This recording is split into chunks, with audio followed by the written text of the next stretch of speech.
నమస్తే welcome to big story. Kashmir లోయలో ప్రధాని మోడీ పర్యటించారు. ఈ సందర్భంగా ఆయన తన ప్రసంగంలో ఆర్టికల్ 370 రద్దు గురించి ప్రస్తావించారు. దాన్ని రద్దు చేసిన తర్వాత కాశ్మీర్లో చోటు చేసుకున్న అభివృద్ధిని గుర్తు చేశారు. ఇప్పుడు కాశ్మీర్ ప్రజలు మాత్రమే కాదు, పాక్ ఆక్రమిత కాశ్మీర్ ప్రజలు కూడా మరోసారి మోడీ ప్రధాని కావాలని కోరుకుంటున్నారు. ఈ నేపథ్యంలో ఇవాల్టి బిగ్ స్టోరీ మోడీ ఆయేంగే.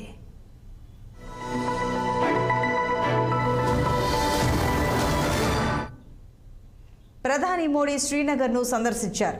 ఎన్నికల నేపథ్యంలో ఆయన పర్యటన ప్రాధాన్యం సంతరించుకుంది. ప్రధాని మోడీ ఇటీవలే జమ్మూలో తన పర్యటన సందర్భంగా 32,000 కోట్ల రూపాయల విలువైన అభివృద్ధి పనులను ప్రారంభించారు. జమ్మూలో 3 సార్లు పర్యటించిన ప్రధాని మోడీ కాశ్మీర్ లోయకు వెళ్లడం మాత్రం ఇదే మొదటిసారి. మొత్తం మీద ప్రధాని పర్యటన ఆర్టికల్ 370 రద్దును మరోసారి వెలుగులోకి తీసుకువచ్చింది.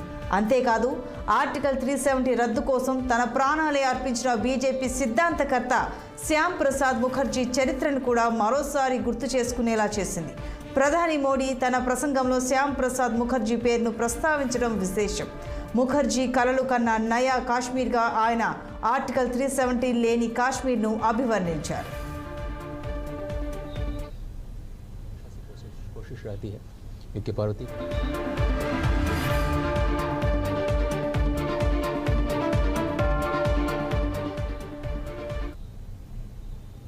ये वो नया जम्मू कश्मीर है जिसका इंतजार हम सभी को कई दशकों से था। ये वो नया जम्मू कश्मीर है जिसके लिए डॉक्टर श्यामा प्रसाद मुखर्जी ने बलिदान दिया था। इस नए जम्मू कश्मीर की आंखों में भविष्य की चमक है। इस नए जम्मू कश्मीर के इरादों में चुनौतियों को पार करने का हौसला है। आपके इन मुस्कुराते चेहरे देश देख रहा है और आज 140 करोड़ देशवासी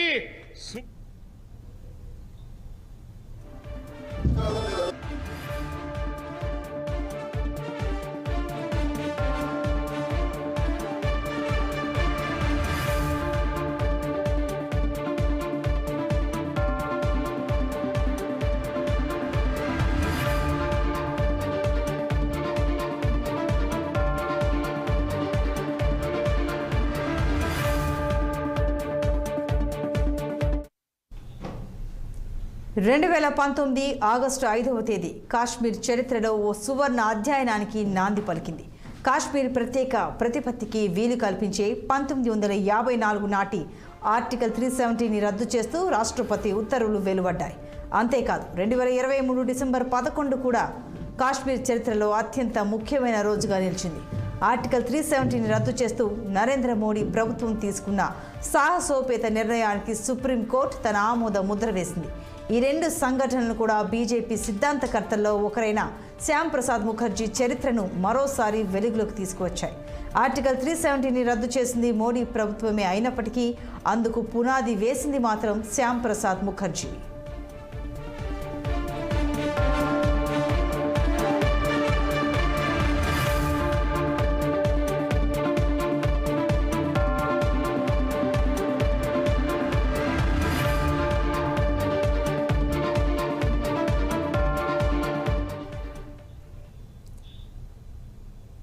అప్పట్లో కేంద్రంలో ఉన్న 2 కాంగ్రెసేతర మంత్రుల్లో శ్యామ్ ప్రసాద్ ముఖర్జీ ఒకరు, మరొకరు అంబేద్కర్. 3 ఏళ్ల పాటు కాంగ్రెస్ ప్రభుత్వంలో ఉన్నప్పటికీ ఆ పార్టీ సిద్ధాంతాలు, నెహ్రూ ధోరణి నచ్చని శ్యామ్ ప్రసాద్ ముఖర్జీ సొంతంగా భారతీయ జన్ సంఘ్ పార్టీని స్థాపించారు. 1943 నుంచి 1946 వరకు ఆయన హిందూ మహాసభ అధ్యక్షుడిగా కూడా ఉన్నారు. అప్పట్లో ముస్లిం లీగ్ యునైటెడ్ బెంగాల్ను ప్రతిపాదించింది. అది గనుక అమలై ఉంటే యావత్ బెంగాల్ మరో దేశంగా మారిపోయేది. శ్యామ్ ప్రసాద్ ముఖర్జీ మాత్రం బెంగాల్ విభజనకు డిమాండ్ చేశారు. ఆ కారణంగానే నేడు బెంగాల్లో సగభాగం పశ్చిమ బెంగాల్ రాష్ట్రంగా మనకు దక్కింది.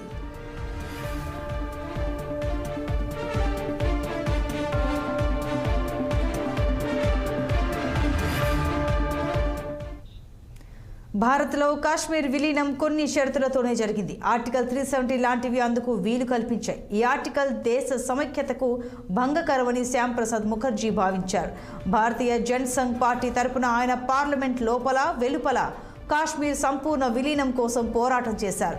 1952 జూన్ 26న ఆయన లోక్సభలో ఈ ప్రావిజన్కు వ్యతిరేకంగా గలమెత్తి గర్జించారు. అంతేకాదు, కాశ్మీర్కు కొంత మేరకు స్వయం ప్రతిపత్తి ఉండడాన్ని ఆయన షేక్ అబ్దుల్లా 3 దేశాల సిద్ధాంతంగా అభివర్ణించారు. శ్యామ్ ప్రసాద్ ముఖర్జీ చేసిన పోరాటమే బీజేపీకి పునాదిగా మారింది. ఆర్టికల్ 370 లాంటి ప్రావిజన్ల కారణంగా భారతదేశ చట్టాలు కాశ్మీర్లో అమలయ్యేవి కావు. రక్షణ, విదేశీ వ్యవహారాలు, కమ్యూనికేషన్స్ మాత్రమే కేంద్రం చేతిలో ఉండేవి. మిగతా వాటిలో సర్వాధికారం కాశ్మీర్కు ఉంటూ అదో ప్రత్యేక దేశమనే భావన ఉండేది.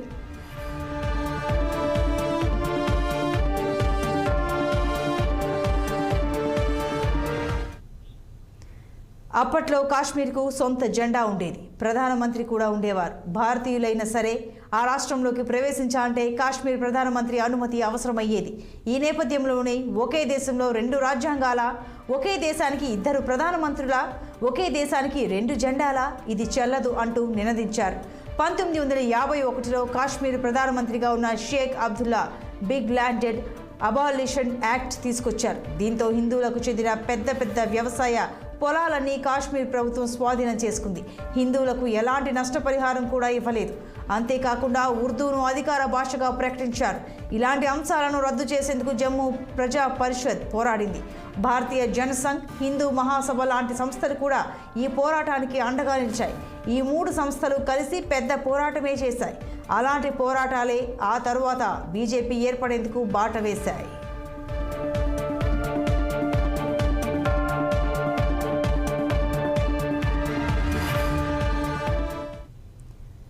అప్పట్లో కాశ్మీర్లో భారత పౌరులు స్థిర నివాసం ఏర్పరచుకోవడంపై నిషేధం ఉండేది. అంతేకాదు, కాశ్మీర్కు వెళ్లిన భారత పౌరులు ప్రత్యేక ఐడి కార్డులతో తిరగాల్సి ఉండేది. ఈ రెండింటిని శ్యామ్ ప్రసాద్ ముఖర్జీ తీవ్రంగా వ్యతిరేకించారు. వాటిని నిరసిస్తూ 1953లో ఆయన కాశ్మీర్కు వెళ్లి అక్కడే నిరాహార దీక్ష కూడా చేశారు. 1953 మే 11న ఆయన కాశ్మీర్లోకి చట్ట విరుద్ధంగా ప్రవేశించడానికి ప్రయత్నించారు. దాంతో లఖన్పూర్ వద్ద ఆయన్ను అరెస్టు చేశారు. ఆయన చేసిన పోరాటం ఫలితంగా కాశ్మీర్లోకి వెళ్లే భారతీయులు ఐడి కార్డుల విధానాన్ని ఎత్తివేశారు. జైలు ఖైదీగానే ఆయన 1953 జూన్ 23న మరణించారు. ఎట్టకేలకు 2019 ఆగస్టు 5న దేశంలో కాశ్మీర్ విలీనం సంపూర్ణమైపోయింది. వివాదాస్పద ఆర్టికల్ 370 రద్దయిపోయింది. అందుకే శ్యామ్ ప్రసాద్ ముఖర్జీ కళ నెరవేరింది అంటూ అప్పట్లో వార్తలు వచ్చాయి. ఆయన కళను నెరవేర్చిన ఘనత బీజేపీకి, మరీ ముఖ్యంగా మోడీ, అమిత్ షాలకు దక్కింది.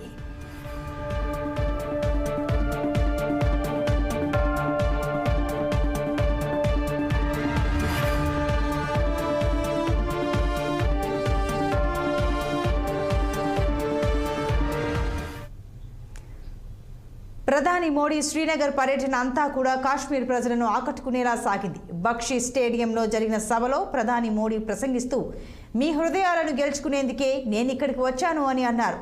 వికసిత్ జమ్మూ కాశ్మీర్కు తాము ప్రాధాన్యం ఇస్తామని చెప్పారు. కాశ్మీర్కు వస్తే స్వర్గానికి వచ్చినట్లుగా ఉందన్నారు. అనంతనాగ్కు చెందిన గాయకుడొకరు మోడీ ఆయేంగే అంటూ పాడిన పాట యావత్ కాశ్మీర్ను ఉర్రూతలూగించింది. సుమారు 2 లక్షల మందికి పైగా ప్రజలు మోడీ సభకు హాజరు కావడం విశేషం. కాశ్మీర్లో జరిగిన అతిపెద్ద సభల్లో ఒకటిగా ఇది రికార్డు సృష్టించింది.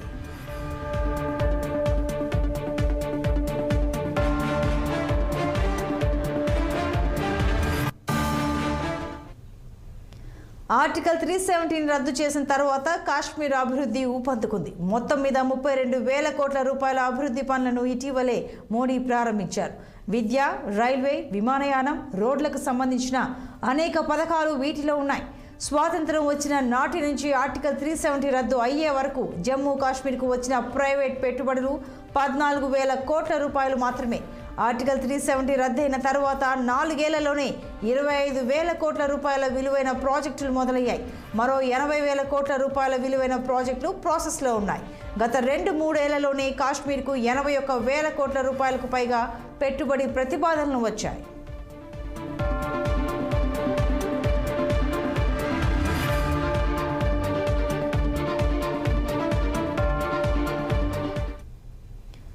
ప్రధాని మోడీ శ్రీనగర్ సభలో 6,400 కోట్ల రూపాయలకు పైబడిన ప్రాజెక్టులను ప్రారంభించారు. వికాస్ భారత్, వికాస్ జమ్మూ కాశ్మీర్ పథకం కింద వీటిని చేపట్టారు. హోలిస్టిక్ అగ్రికల్చర్ డెవలప్మెంట్ ప్రోగ్రామ్ను మోడీ ప్రారంభించారు. కాశ్మీర్ వ్యవసాయ ఆర్థిక వ్యవస్థను ఇది బలోపేతం చేయనుంది. 2.5 లక్షల మంది రైతులు తమ నైపుణ్యాలను పెంచుకునేందుకు ఇది వీలు కల్పించనుంది. ఈ కార్యక్రమం కింద సుమారు 2,000 రైతు సేవా కేంద్రాలను ఏర్పాటు చేయనున్నారు. అంతేకాకుండా పర్యాటక రంగానికి కూడా మోడీ ప్రాధాన్యం ఇచ్చారు. స్వదేశ్ దర్శన్ కింద 1,400 కోట్ల రూపాయల పనులు చేపట్టనున్నారు. స్థానిక పారిశ్రామికవేత్త నజీం నజీర్తో ప్రధాని సెల్ఫీ దిగడం అందరినీ ఆకట్టుకుంది. నజీర్ తేనెటీగల పెంపకంతో ఎంతో అభివృద్ధి సాధించారు. నజీర్ ప్రయత్నాలను స్వీట్ రెవల్యూషన్గా మోడీ అభివర్ణించారు.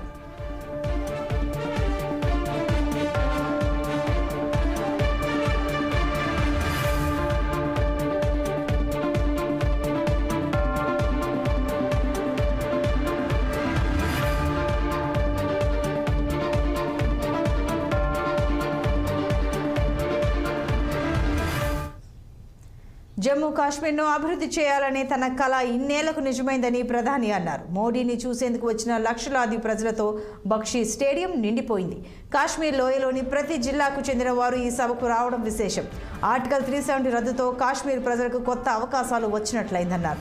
జమ్మూ కాశ్మీర్ బ్యాంకును కొంతమంది నాయకులు దాదాపుగా ముంచేశారని, అదే కనుక పూర్తిగా మునిగిపోయి ఉంటే ప్రజలు కోట్లాది రూపాయలు నష్టపోయేవారన్నారు. నాయకుల కబంధ హస్తాల నుంచి ఆ బ్యాంకును తాము రక్షించామన్నారు. ఆ బ్యాంక్ ఇప్పుడు 1,700 కోట్ల రూపాయల లాభం ఆర్జించిందన్నారు. షేర్ విలువ 140 రూపాయలకు పెరిగిందన్నారు.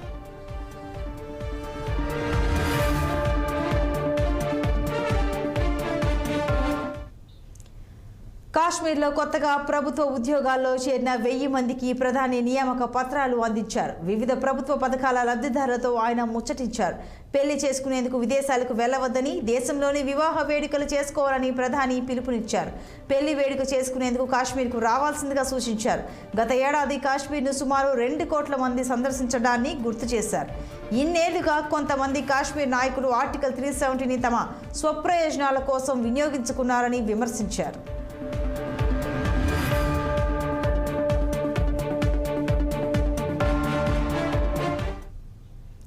ప్రధాని మోడీ గతంలో లోక్సభ ఎన్నికలకు ముందుగా 2019 ఫిబ్రవరి 3న కాశ్మీర్ ప్రాంతాన్ని సందర్శించారు. ఈ 5 ఏళ్లలో కాశ్మీర్లో ఎంతో అభివృద్ధి చోటు చేసుకుంది. కాశ్మీర్ సుందరీకరణ ఎవరూ ఊహించని స్థాయిలో జరిగింది. శ్రీనగర్లోని లాల్ చౌక్ సమీపంలోని క్లాక్ టవర్ కొత్త అందాలు సంతరించుకుంది. యావత్ ప్రపంచ పర్యాటకులను అది ఆకర్షిస్తోంది. కాశ్మీర్లో మొదటిసారిగా G20 లాంటి అంతర్జాతీయ సదస్సు జరిగింది. ఈ సదస్సుకు హాజరైన వారు శ్రీనగర్ వీధుల్లో స్వేచ్ఛగా షాపింగ్ చేశారు. దాల్ లేక్లో విహరించారు. గతంలో దశాబ్దాల పాటు ఇలాంటి పరిస్థితి ఊహకు కూడా అందేది కాదు.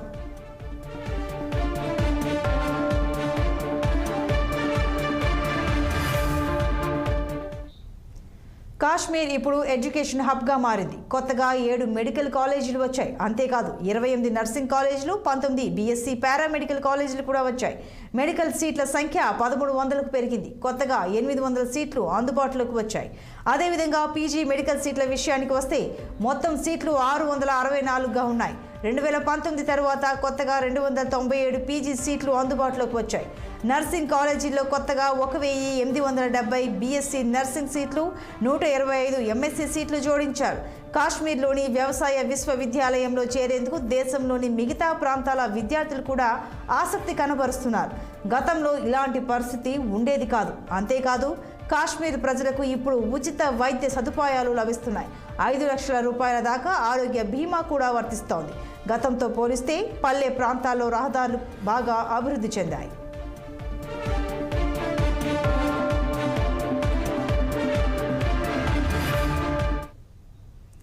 కాశ్మీర్ సాధిస్తున్న అభివృద్ధి పాక్ ఆక్రమిత కాశ్మీర్ ప్రజలను సైతం ఆకట్టుకుంటోంది. అందుకే వారు పాకిస్తాన్ ప్రభుత్వ వ్యతిరేక నినాదాలతో ప్రదర్శనలు చేస్తున్నారు. తాము సైతం భారత్లో కలుస్తామంటూ నినాదాలు చేస్తున్నారు. POKపై పాక్ ప్రభుత్వం వెచ్చించిన మొత్తంతో పోలిస్తే అంతకు 18 రెట్ల మొత్తాన్ని భారత ప్రభుత్వం కాశ్మీర్పై వెచ్చించింది. ప్రస్తుతం పాకిస్తాన్ ఆక్రమణలో ఉన్న గిల్గిత్ బల్టిస్తాన్లో తినేందుకు తిండి దొరక్క ప్రజలు అల్లాడిపోతున్నారు. మౌలిక వసతులు ఏమాత్రం అభివృద్ధి చెందలేదు.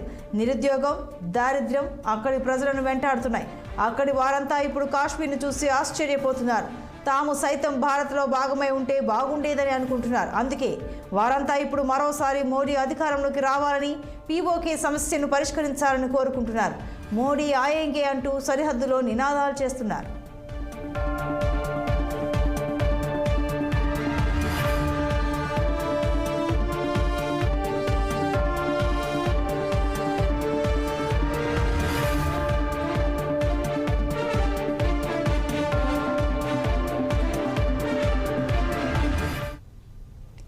ఇది వరల్డ్ బిగ్ స్టోరీ. మరో ఎపిసోడ్లో మళ్ళీ కలుద్దాం. Keep watching 6 TV. సామాన్యుడి ఆరోపణ.